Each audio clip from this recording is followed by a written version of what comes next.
रात में सोते समय खर्राटों से परेशान लोगों के लिए शोधकर्ताओं ने अध्ययन में पाया कि रात के समय चेहरे पर मास्क लगाना उन लोगों के ऊर्जा स्तर और जीवन शक्ति में सुधार कर सकता है जो स्लीप एनिया से पीड़ित हैं। स्लीप एनिया एक बीमारी है जिसमें रात में सोते समय सांस लेने में तकलीफ और खर्राटे आने की शिकायत रहती है। शोधकर्ताओं ने 200 से अधिक रोगियों को इसमें शामिल किया।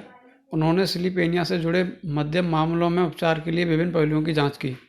शोधकर्ताओं ने पाया कि इसका उपचार मास्क है जो नाक या मुंह पर फिट किया जाता है।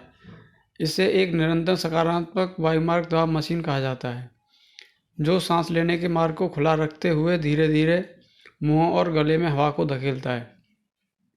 अध्ययन में 115 रोगियों को 3 महीने के लिए सीपीएपी का उपयोग करने के लिए कहा गया था जिसमें उन्हें स्लीप एपनिया के मामलों में काफ़ी सुधार देखने को मिला। शोधकर्ताओं ने सीपीएपी का उपयोग करने वाले रोगियों में थकान, अवसाद, सामाजिक और भावनात्मक कामकाज सहित कई अतिरिक्त कारकों में सुधार देखा।